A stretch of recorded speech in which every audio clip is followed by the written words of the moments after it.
Hello students, previous video में हमने discuss किया था about electric potential due to spherical shell और कंडक्टिंग स्फेयर, है ना। हमने कहा था कि कंडक्टिंग स्फेयर में भी वही इलेक्ट्रिक पोटेंशियल होगा जो कि स्फेरिकल शेल में होता है, क्योंकि स्फेरिकल शेल में भी सारा चार्ज जो होता है वो सरफेस पर स्प्रेड होता है, और कंडक्टिंग जो स्फेयर होता है उसमें भी सारा का सारा चार्ज सरफेस पर स्प्रेड हो जाता है। ठीक है, तो आज का हमारा जो टॉपिक है वो है electric potential due to non conducting sphere.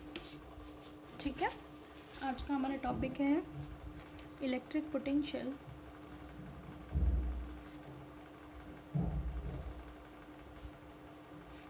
Due to non conducting sphere.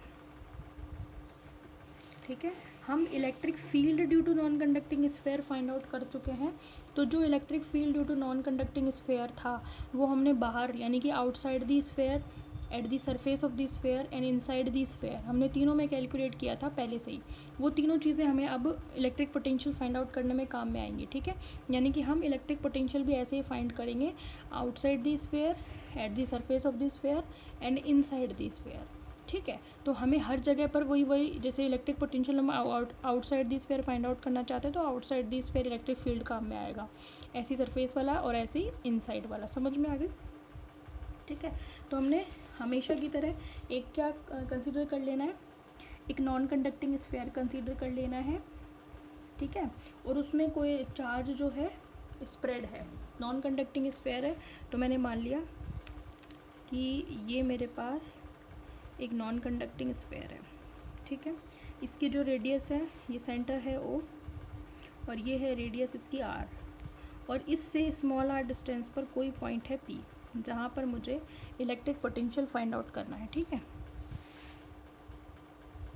ठीक है भाई, हमें क्या करना है, आउटसाइड निकालना है, फिर इस पॉइंट को हम यहाँ सरफेस पर ले आएंगे और फिर अंदर ले आएंगे, एक एक करके करेंगे। तो this is a conducting non conducting sphere. Non conducting sphere है तो मैंने सपोज कर लिया कि मैंने इसको क्यू चार्ज दिया, तो वो सारा का सारा चार्ज इसके अंदर, इसके वॉल्यूम में स्प्रेड हो जाएगा। ठीक है, प्रीवियस वीडियो पे जाओ, वहाँ आपको पता चल जाएगा कि किस तरीके से किसी भी नॉन कंडक्टिंग स्फेयर में इलेक्ट्रिक फील्ड फाइंड आउट कर सकते हैं अपन। ठीक है, अभी मैं उनकी वैल्यूज़ जहाँ पे डायरेक्ट लिखूँगी डायरेक्ट उनको यूज़ करूँगी, अदरवाइज़ आप वहाँ पे जाकर देख सकते हो कंप्लीट डेरिवेशन। ठीक है भाई, चलो ठीक है, consider a non conducting sphere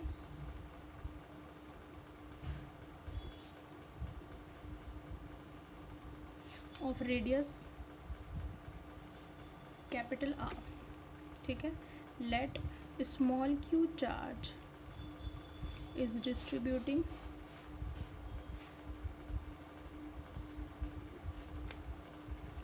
to this surface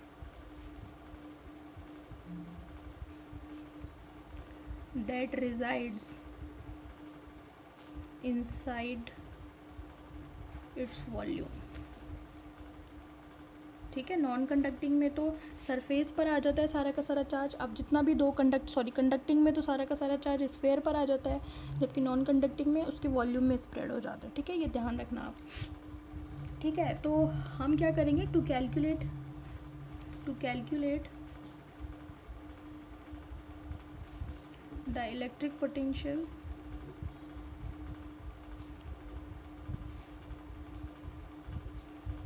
eight different cases मतलब first outside, second surface, third inside. ठीक है, we will use electric field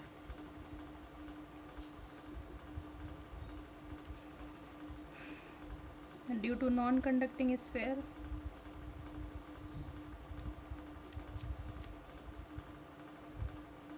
outside at surface and inside as। ठीक है, क्या क्या होंगे आउटसाइड, सरफेस और इनसाइड पर? सबसे पहला आउटसाइड पर कितना होगा, आउटसाइड इलेक्ट्रिक फील्ड E, हम फाइंड आउट कर चुके हैं और वो होता है 1/4πε0 Q/r²। आउटसाइड का मतलब जब small r is greater than r होता है। ये इलेक्ट्रिक फील्ड है, पोटेंशियल तो हमें फाइंड आउट करना है, ठीक है। अगर आपने डायरेक्शन दिखा दिया तो आप यहाँ पे आर कैप शो कर सकते हो, ठीक है। फिर सरफेस पर ई वेक्टर कितना होगा 1/4πε0 Q/कैपिटल। सरफेस पर small r is equal to capital r square हो जाता है, ठीक है। ये लो। और थर्ड है आपका inside.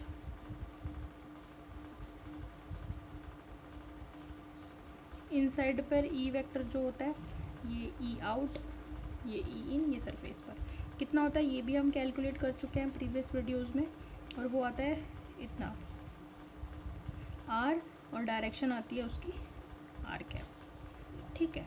Are is less than capital r. समझ में आ गई बात। तो ये इलेक्ट्रिक फील्ड होता है। अब एक एक, जैसे मुझे आउटसाइड दी स्फीयर पोटेंशियल चाहिए तो मैं आउटसाइड इलेक्ट्रिक फील्ड काम में लूँगी। जब मुझे सरफेस पर पोटेंशियल चाहिए तो मैं सरफेस की फील्ड काम में लूँगी। जब मुझे इनसाइड चाहिए पोटेंशियल तो मैं इनसाइड की फील्ड काम में लूँगी। इस तरीके से हमारे पास हर केस के लिए पोटेंशियल फाइंड आउट हो जाएगा। मैं आपको बार बार बता रही हूँ, पोटेंशियल चाहिए तो उसी केस का इलेक्ट्रिक फील्ड मेरे पास होना चाहिए, तो ही मैं फाइंड आउट कर सकती हूँ potential, because potential is directly depend upon electric field. Electric field नहीं पता तो you can never calculate potential. समझ में आ गई बात आपको। ओके, अब आ जाओ। अब सबसे पहला जो है आपका वो है आउटसाइड दी स्फीयर, ठीक है। तो पोटेंशियल एट आउटसाइड पॉइंट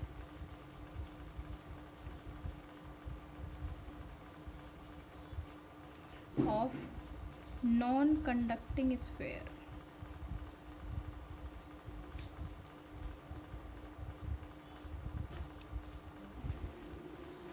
ठीक है। फाइंड आउट करते हैं आउटसाइड, ठीक है। यानी कि पॉइंट पी जो है आपका वो बाहर होगा। यहाँ पर आपको पोटेंशियल फाइंड आउट करना है, तो आप पॉइंट को, चार्ज पार्टिकल को कहाँ से लेकर आओगे, इनफाइनाइट से लेकर आओगे। इनफाइनाइट से कहाँ पर लेकर आओगे, जहाँ आपको पोटेंशियल फाइंड आउट करना है, यानी कि पी पर। तो इनफाइनाइट से कहाँ लेकर आओगे, पी पर, यानी कि इनफाइनाइट से स्मॉल आर डिस्टेंस पर, because this point P is at small r distance from this centre O, ठीक है। So we have to displace our charge particle from infinite to this point P, ठीक है भाई, ठीक है भाई। चलो कैलकुलेट करते हैं। तो potential by the definition of potential,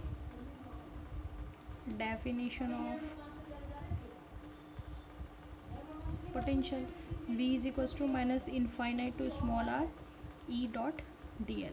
अब मुझे करना है potential find E V out, तो इलेक्ट्रिक फील्ड भी क्या होगा, E out dot d l, sorry d r ले लो, आप तो डिस्टेंस लेकर के चल रहे हो ना, डी आर, ठीक है। कहाँ से कहाँ तक, infinite to small r. Infinite से कहाँ पर लेकर आएंगे, पी पॉइंट पर, और पी पॉइंट है स्मॉल आर डिस्टेंस पर, तो इनफाइनाइट से स्मॉल आर, ठीक है भाई। चलो ई आउट रख दो यहाँ पे, ठीक है। वैसे इसको अपन 1 डाल देते हैं, इसको 2 डाल देते हैं, और इसको डाल देते हैं 3, ठीक है। इसको डाल देते हैं 4 में किसकी वैल्यू रख दूँ, 1 की, तो 1 को मैं रख रही हूँ 4 में, ठीक है। पुट इक्वेशन 1 इंटू 4, ठीक है। देयरफॉर वी आउट आपके पास जो आएगा वो आएगा infinite to small r. E out की वैल्यू रखो, ये रहा, ये रहा, है ना। इसको मैं रख रही हूँ, तो कितना आएगा 1/4πε0 Q/r², और साथ में r cap dot d r, ठीक है। आर कैप किसका, इसका, और डी आर किसका, इसका, ठीक है। अब क्या कॉन्स्टेंट्स बाहर ले लो, तो क्या क्या बाहर आ जाएगा, -Q/4πε0 बाहर, infinite to small are 1/r², ये तो डी आर ही बनेगा, है ना। R cap dot d r vector is equals to d r, पहले भी बता चुकी हूँ क्यों है, ठीक है। इंटीग्रेट करो इसको, तो वी आउट कितना आएगा, 1/r² का इंटीग्रेशन होता है -1/r, ये भी मैं पहले बता चुकी हूँ कैसे आएगा। लिमिट कहाँ से कहाँ तक, इनफाइनाइट टू स्मॉल आर, ये माइनस और ये माइनस तो प्लस हो जाएगा, तो Q/4πε0, लिमिट रखो, अपर लिमिट माइनस लोअर लिमिट, 1/∞ 0, ठीक है। हाँ, तो वी आउट आपके पास आ गया Q अपॉन 4πε0 स्मॉल आर। ठीक है भाई, तो ये आपके पास पोटेंशियल आ गया outside potential due to non conducting sphere. समझ में आ गई बात? तो ये सिंपल सी चीज़ है, बस आपको ये पता होना चाहिए। ई आउट आपको पता है, मैं तो पहले ही बोल रही थी कि पोटेंशियल निकालना बहुत आसान है बजाय इलेक्ट्रिक फील्ड के। बस आपको पता होना चाहिए इलेक्ट्रिक फील्ड। समझ में आ गई? पेपर में आपका आ जाता है तो आपको इलेक्ट्रिक फील्ड निकाल के नहीं दिखाना, बस आपको ऐसे ही बताना है जैसे मैं बता रही हूँ ना कि भाई इतना इतना होता है, आपको कैलकुलेट करके नहीं दिखाना जब तक वो कहे नहीं ऐसा। ठीक है, क्वेश्चन में अगर मेंशन ना हो तो आपको सिंपली पोटेंशियल निकालना है, कोई दिक्कत थोड़ी ना है। तो यहाँ पर ये जो वी आउट है that is inversely proportional to the distance. ठीक है, नंबर बी आपका है potential at the surface of non conducting sphere. Surface पर निकालना है। अच्छा, यहाँ पे आउटसाइड था, that means small r is greater than r. Surface पर निकालना है, that means small r is equals to capital r, right. तो आप स्मॉल आर की जगह पर क्या रख दो, इस वाले एक्सप्रेशन में कैपिटल आर रख दो। देयरफॉर ठीक है, वी आउट कितना आ जाएगा आपका Q अपॉन 4πε0 कैपिटल आर। ठीक है भाई, तो ये आपका हो गया सरफेस पर इलेक्ट्रिक पोटेंशियल। ठीक है भाई, अब यहाँ पर जो V है वो जो V है, हाँ, वो स्मॉल आर पर डिपेंड ही नहीं करता। यहाँ पर इन्वर्सली प्रोपोर्शनल है और यहाँ पर स्मॉल आर पर डिपेंड नहीं करता, कैपिटल आर के इन्वर्सली प्रोपोर्शनल है। समझ में आ गई बात आपको? तो सी पॉइंट आपका है potential inside the non conducting sphere.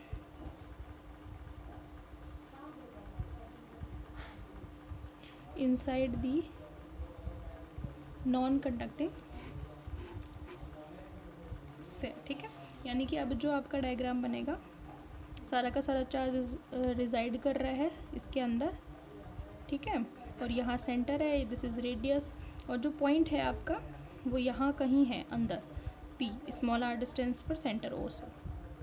ठीक है, तो यहाँ पे आपको फाइंड आउट करना है। तो वही तरीका रहेगा, चार्ज पार्टिकल को आप इनफाइनाइट से पहले लेकर आओगे सरफेस पर, फिर सरफेस से लेकर आओगे स्मॉल आर तक, यानी कि इनफाइनाइट से कैपिटल आर और कैपिटल आर से स्मॉल आर, जैसे हमने प्रीवियस उसमें किया था वही तरीका चलेगा आपका। ठीक है, तो जो V इनसाइड होगा आपका वो कैसे होगा, minus infinite to capital r. ठीक है, मतलब इनफाइनाइट से सरफेस पर E डॉट डी आर, और फिर माइनस का, दोनों को ऐड करना है अपन को, है ना, दो पार्ट्स में डिवाइड कर रहे हैं एक्चुअली हम। तो एक माइनस इसका, एक माइनस इसका, तो इसलिए वो प्लस माइनस माइनस हो गया यहाँ पे। फिर आपको कैपिटल आर से करना है स्मॉल आर तक। ठीक है, ई डॉट डी आर। समझ में आ गई बात आपको? ठीक है, तो ये आपका हो गया। यहाँ पे आप क्या लिखोगे, ई इन।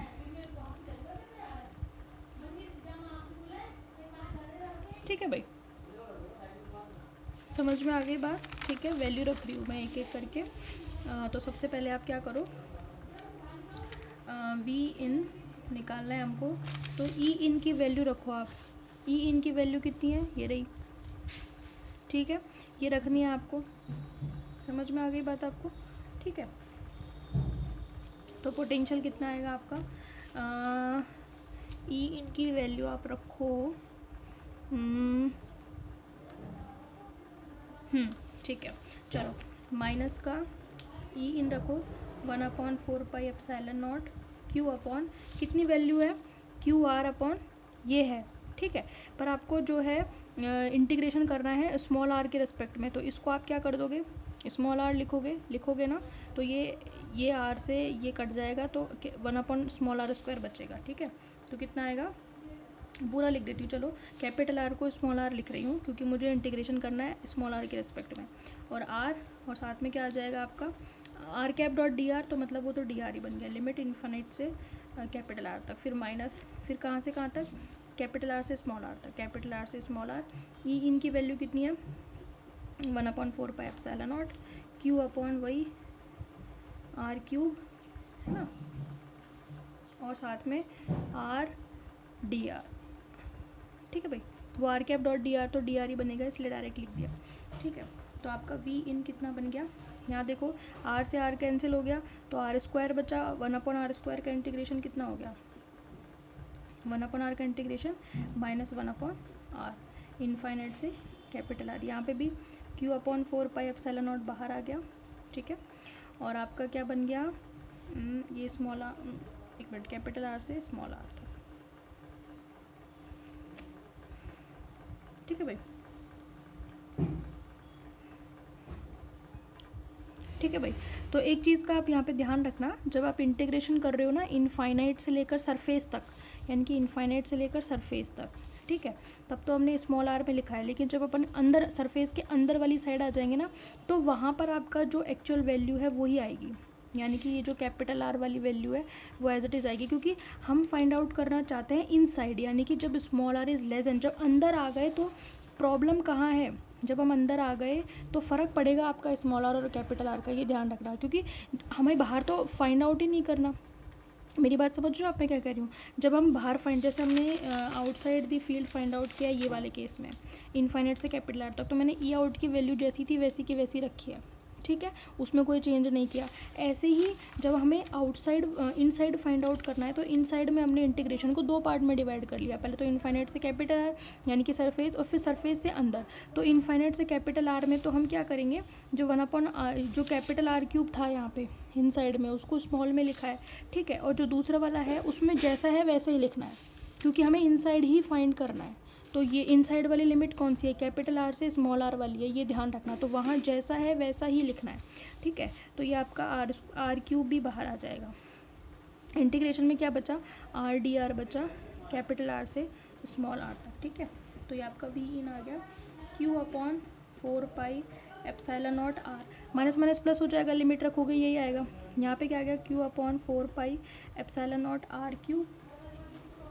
ठीक है, इसको इंटीग्रेट करोगे तो आर का r²/2 और लिमिट कैपिटल आर से स्मॉल आर तक। ठीक है, तो V in is equals to Q/4πε0 r minus Q/4πε0 r cube. अब देखो इस upper limit minus lower limit ये आ गई। ठीक है, तो वी इन आपका कितना आ गया, Q/4πε0 को तो ले लो कॉमन, है ना, अंदर क्या बचेगा आपका 1/r, और यहाँ पे क्या बचेगा, आर भी आप बाहर ले लो या मत लो कोई बात नहीं, 1/r, यहाँ पे कितना बच गया r²/2 आर क्यूब, और यहाँ पे बच गया माइनस का, माइनस माइनस हो गया आपका प्लस।